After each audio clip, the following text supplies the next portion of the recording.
Prajem celému publiku pekný deň, pekné dopoludnie a ja môžem tiež len oceniť, tak ako ocenil pán riaditeľ, že sa vôbec tu stretávame v tento deň.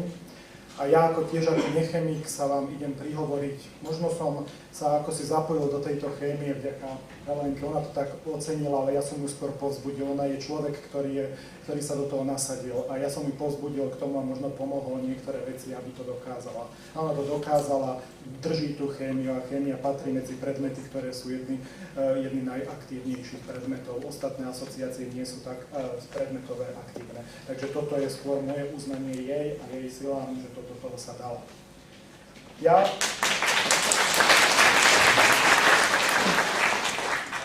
Ja osobne som už viackrát hovoril o nejakej predstave spoločnej školy a bola to akási potreba, že som začal o tom hovoriť aj preto, že som ju sám cítil.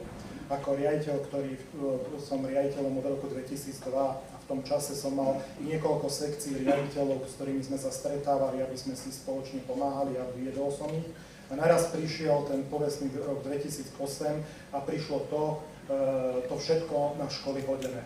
A vtedy ako si všetci zostali prekvapení a začali hovoriť o tom, že či sme toto chceli. Lebo pred tým rokom 2008 sa hovorilo o reforme. Hovorilo sa o tom, že treba niečo urobiť. Ale či sme chceli práve založenie dvojúrovňového modelu a vytváranie si toho, či sme nechceli len redukciu učiva v učebných osnovách a možno aktualizovanie všetkého, to bola druhá otázka.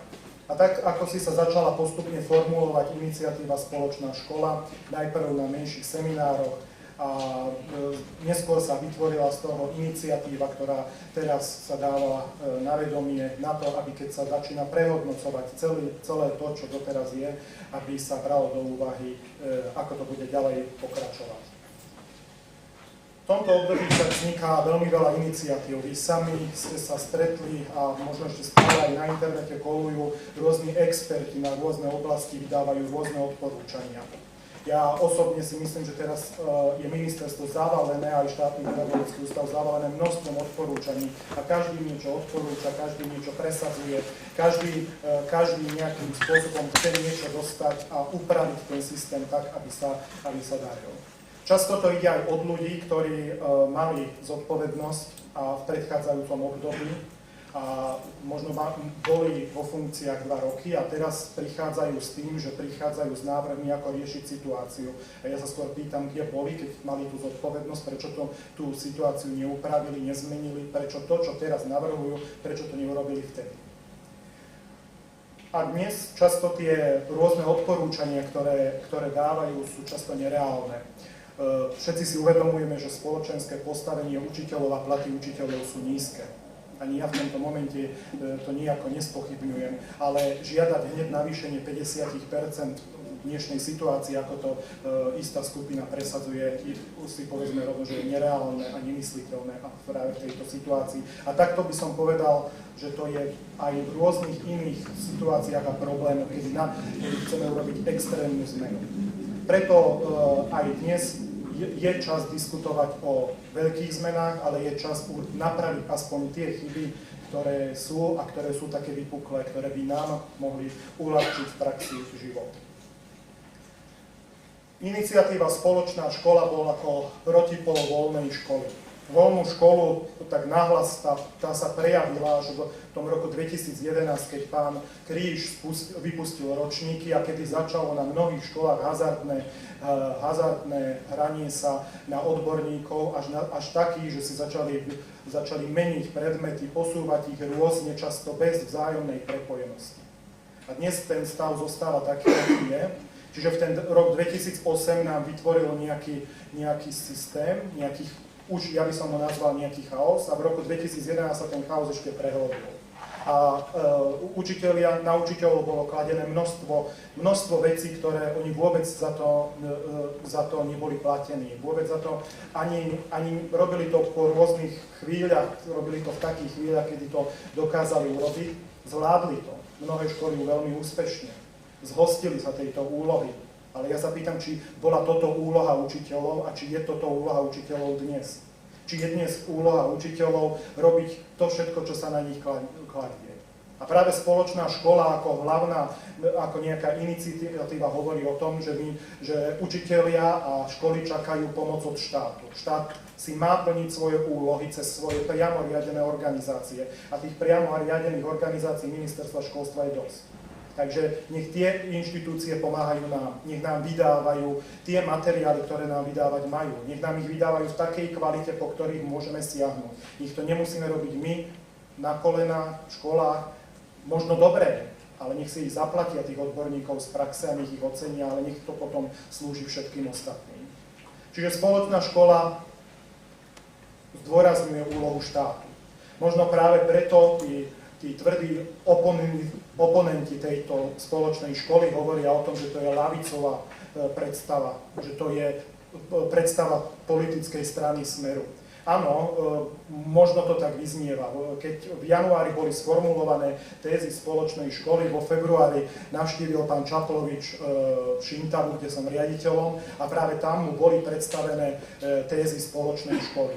On sa ich chytil, on ich podporil a dokonca do toho predvolebného tých jeho bodov sa dostala táto spoločná škola ako bod presadzovať spoločnú školu, fínsky model v našom vzdelávaní. Rovnaký základ pre všetkých s možnosťou inakosti prostredníctvom kvalitných štátnych vzdelávacích programov pre jednotlivé ročníky, vyučovacie predmety bez presúvania učiva a v nadväznosti vo vzdelávacom procese.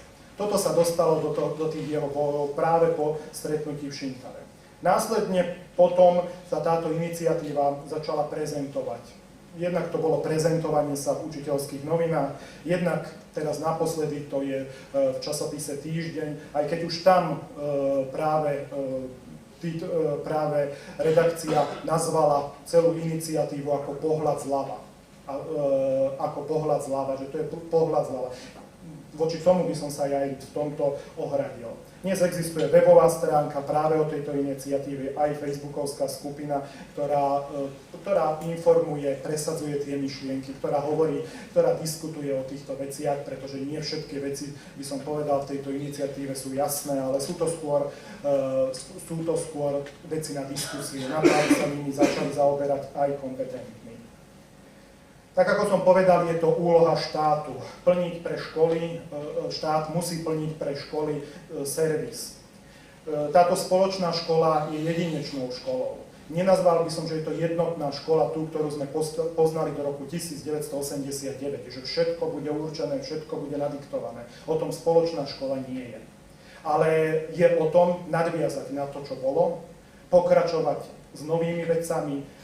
Práve to, čo aj pán riaditeľ štátneho pedagogického ústavu zdôraznil, tá sloboda učiteľa práve sa má prejavovať v tých metódach, formách, v tej voľbe toho, ako ide naučiť, ale nie v tom, aby plnil všetko to, čo je dnes na ňo kladené. Čiže autonómiu učiteľov zachovať a posilniť práve v tom rozvoji tej kreativity toho učiteľa na hodinách, v tomu poskytovať všestrannú pomoc, ale na druhej strane mu poskytovať celú pomoc od štátu vo všetkých iných oblastiach. A tak 10 téz. Sú malé tie tézy, lebo ešte možno ani štát ich toľko nevidí, aj tí, ktorí ich majú vidieť, možno ich teraz ešte o nich diskutujú, tak možno práve zámerne sú malé. Ale o čom hovoria tie tézy? Prvá téza hovorí o tom, že štát vydáva učebné plány a hovorí o tom, že má vydávať aj alternatívne učebné plány. Také alternatívne, aby školy si v rámci školského vzdelávacieho programu mohli voliť jeden z variantov, či už je to variant spoločenskovedný, prírodovedný, výchovný, alebo variant s voliteľnými hodinami.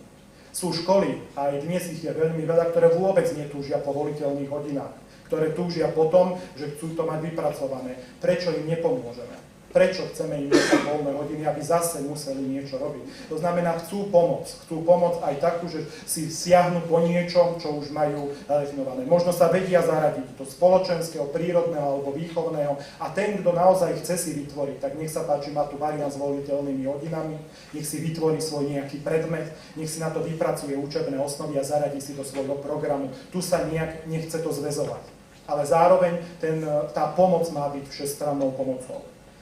Zároveň hovorí o tom, aby To, čo už povedal pán riaditeľ vo svojom príspevku, že učebné osnovy nepatria do rúk učiteľov, ale znovu nech sa vrátia pod štát. A či už sa nazvú učebné osnovy, alebo to budú štandardy, alebo to bude iné pomenovanie, je jedno, ale nech to robí štát a nech si ich škola vo svojom školskom vzdelávacom programe preberá a nech si preberá variant a hovorí, preberám si prírodovedný variant, preberá si tým pádom učebný plán aj so všetkými učebnými osnovami, alebo inak nazývanými. Ak by sa predsa len niekto nezmestil do týchto učebných plánov, napriek tomu, že sú tam aj varianty, tézy hovoria aj o tom, že znovu nech sa vrátime k modelu experimentálneho overovania. Ale mne sa páčil príspevok pána profesora Pupalu, ktorý kritizoval tú reformu a on hovoril o tom, že dnes je hazardné v tom, že učitelia si jednoducho tvoria osnovy a dokonca ich tvoria v takej miere, že si vytvárajú celé modely na školách. A práve toto by mal si štát ponechať nejakú gesciu, nejakú garanciu práve vo modeli experimentálneho overovania. Piata téza hovorí o prierezových témach. Dneska strašne veľa sa o nich hovorí, dokonca najnovšie, alebo nie ani najnovšie, má byť implementácia týchto prierezových tém, sleduje sa, ako sa plnia dokonca rozpracovanie týchto prierezových tém. Je to nejaká strašná byrokracia, ktorá sa pridala školám a pridala sa v tom. My hovoríme v spoločnej škole o tom, že súčasťou všetkých učebných ostov v štátnom vzdelávacom programe majú byť všetky prierezové témy. A nemajú si školy vypracované, majú byť zapracované do predmetov. Nemá byť ďalšie rozpracovanie týchto tém, oni v podstate aj tie prierezové témy všetky sú súčasťou nejakého predmetu. Šiesta téma hovorí o tom, že tú pomoc chceme aj pri tematických výchovno-vzdelávacích plánov. Áno, je to práca učiteľa, keď sa odbúrajú učebné osnovy, toto bude práve práca učiteľa, ale my chceme pomôcť. A pomoc pre učiteľov znamená vypracovať vzorové, vypracovať také, ktoré si učiteľ môže prispôsobiť, samozrejme bude si ich meniť, ale túto pomoc, túto metodickú podporu učiteľov mať k dispozícii. Siedma téma hovorí o testoch. Dneska sa veľmi často stáva to, že učitelia si na kolenách robia testy. A robia si ich tak, aby nejakým spôsobom mohli otestovať svojich žiakov. Často nie sú tieto testy vypracované ako štandardné, ani nemôžu byť ako štandardizované. A keď nejaké dobré testy chcú, tak si kupujú od súkromnej firmy, ktorá ich predáva, školy si ich kupujú na to, aby otestovali svojich žiakov. A NUCEM robí testovanie 9, teraz testovanie 5 maturity. Nemôže robiť aj predmetové testy, nemôže robiť ročníkové testy, nemôže toto byť pomoc učiteľom, že učiteľ po tých testoch siahne. A či už to budú ročné testy, či už to budú tematické testy, ja už neviem, ako ich, o tom sa tiež dá diskutovať, ale čakáme pomoc od NUCEMu, aby ten NUCEM si plnil túto širokú úlohu. 8. téza hovorí o štátnej školskej inšpekcii. Hovorí o tom, niektorí sú takí radikálni, že hovoria o tom, že štátnu školskú inšpekciu nepotrebujeme. Ja si myslím, že štátnu inšpekciu potrebujeme, lebo človek potrebuje kontrolu. A dneska nechať to na voľnobeh a nechať to na riaditeľov si neviem predstaviť. Aj riaditelia sú rôzni. Takže by som povedal, potrebujeme niekoho nad. Samozrejme, treba štátnu školskú inšpekciu transformovať. Treba z nej urobiť aj poradenské zariadenie. Treba z nej urobiť inštitúciu, ktorá príde do školy, najprv poradí, najprv upozorní na problémy, ktoré škola má, dá riešenie tých problémov a počase príde si skontrolovať, či to tá škola napravila, či rešpektovala to, čo im inšpekcia odporúčala. Samozrejme, musia aj na inšpekcii byť takí ľudia, ktorí toho budú schopní. To sa nevylučuje. 9. téza hovorí o tom, že štát si má plniť aj takú zbierku materiálov. Dneska je zaujímavosťou, že si platíme rôzne portály, zborovňa alebo iné a platíme si na to, aby sme si vzájomne mohli vymieňať nejaké materiály a aby sme si vzájomne ich poskytovali. Mohol by to plniť štát a mal by to plniť štát cez jeho Ústav informácií prognóz školstva, kde by práve tieto materiály boli. Samozrejme, nechcem teraz byť len negativista, ale povedať, pretože Metodicko-pedagogické centrum sa usiluje práve cez jeden európsky projekt vybudovať takúto databázu a dali 2 výzvy. Ale toto je úloha štátu, nie úloha súkromných firiem, aby sa na tom školstve priživovali. A 10. téza hovorí o debyrokratizácii, lebo o tomto, tá debyrokratizácia ako pojem bola veľmi v posledných 2 rokoch veľmi presadzovaná. Nakoniec ako dopadla, lebo mne sa nezdá, že by niečo ubudlo z tých škôl, papierov alebo dokumentov, práve naopak ešte pribudlo.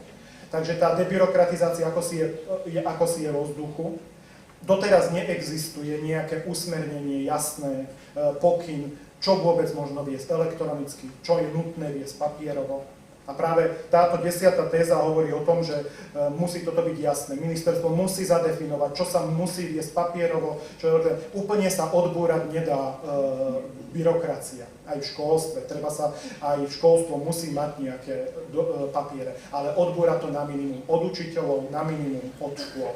A toto je 10. téza, aby to bolo jasné. Aby to neboli len lastovičky nejakých škôl, ktoré si pustili sa na elektronickú triednu knihu, aby potom tá škola bojovala s inšpekciou, že či to môže, nemôže a diskutovali o tom a tak. Práve o tom je, aby to bolo zadefinované. Fínsky model. Dneska tých modelov je ako si veľa. Fínsky model už naposledy to bol model USA, niekto už spomínal nemecký model, tých modelov je strašne veľa. Nikto nespochybňuje úspech Fínska vo všetkých meraniach PISA, ktoré dosahujú. Sú skutočne pripravení. Ale nikto nehovorí o tom, že ak chceme fínsky model a chceme dosahovať tú úroveň fínskeho modelu, že ako tam vyzerá školstvo, že napríklad rozhodujúca je kvalita výučby, je tam spoločná, nie sú tam žiaci diferencovaní, neodchádzajú tam žiaci do 8-ročných gymnázií a tým pádom sa neselektujú žiaci. Rozdielne je financovanie školstva. Osobne, keď som bol na návšteve vo Fínsku, na študijnom pobyte vo Fínsku, tak som videl, že práve tam som videl, že ako je zásobovaná tá škola. Tá škola mala všetko k dispozícii. Trieda mala k dispozícii nie len elektroniku, ale aj materiálne. Tam nebol problém s chemickým laboratóriom a so všetkými chemikáliami, ktoré má mať. Tam to nebol problém. Tam nebol problém ani na pracovnom vyučovaní so všetkými drevami, papiermi a podobne. Tak tam sa inak pracuje tomu učiteľovi, keď má aj to materiálne zabezpečenie. A samozrejme postavenie učiteľov. Aj v poslednom období, keď tu bol na návšteve ten fínsky predstaviteľ a hovoril o tom svojom fínskom, často sa do médií dostalo len to, že vo Fínsku neexistuje štátna školská inšpekcia a to sa zdôrazňuje, ale to sa nezdôraznilo, že ako sa vyberajú učitelia, že je tam menej pedagogických fakult, že keď tých menej pedagogických fakult je menej učiteľov, učiteľ je, ten, kto je učiteľom, je skutočne učiteľom, to postavenie je neporovnateľné a aj jeho plat je potom neporovnateľný. A tak by som dneska nepovedal, že máme sa držať nejakého modelu. Poučme sa, preto hovoríme, poučme sa zo všetkých modelov, zoberme si z tých modelov to, čo je správne, ale urobme si vlastný model slovenský, lebo doteraz sme sa opakovali v mnohých oblastiach z Čiech, ale tam tiež ten model dvojúrovňový je problematický. Čo teda očakávame? Možno riaditelia by povedali, že od spoločnej školy budú očakávať, že sa im obmedzia právomoci.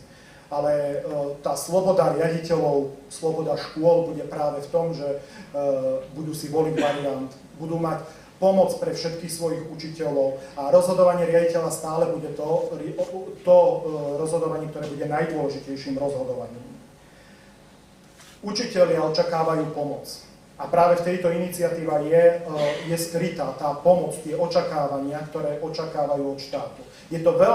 Sú to veľké očakávania, môžu byť veľké sklamania, ale sú to očakávania, ktoré by uľahčili to spoločenské postavenie učiteľov ako také na Slovensku.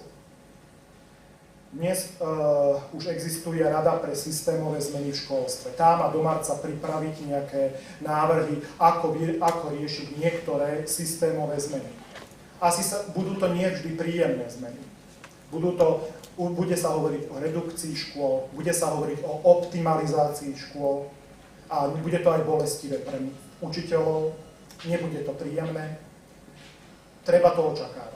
Čaká sa na kurikulárnu radu, lebo tá v zmysle školského zákona jediná môže nastaviť nejaký systém, ktorý bude fungovať v oblasti kurikula. Práve tam je priestor diskutovať o tom nastavení dvojúrovňového, jednoúrovňového modelu. Čiže práve kurikulárna rada dodnes nie je menovaná, kurikulárna rada dodnes nezasadla a práve kurikulárna rada má plniť túto úlohu, lebo potom bude jasné, kam sa budeme naše školstvo uberať a akým systémom, čo vôbec je optimálne. A preto spoločná škola ja by som ju nazval, že je to moderná škola s našou tradíciou. Čiže nie je to nejaká zastaralá škola, nie je to jednotná škola, nie je to socialistická škola, ale je to moderná škola s tradíciou Slovenska, tradíciou toho, ako sme tu boli vychovávaní. A ja verím, že mnohé tie myšlienky sa postupne presadia, lebo to nastavenie je. Ak sa presadia, ak táto vízia sa modifikuje, možno dá do podoby, ktorá bude únosná, že bude prínosom a pomocou pre školstvo na Slovensku. A to je želanie, ktoré možno za všetkých učiteľov môžem povedať. A veriť, že to obdobie, ktoré teraz nasleduje, bude využité v prospech učiteľov a v prospech nastavenia dobrého systému. Ďakujem za pozornosť.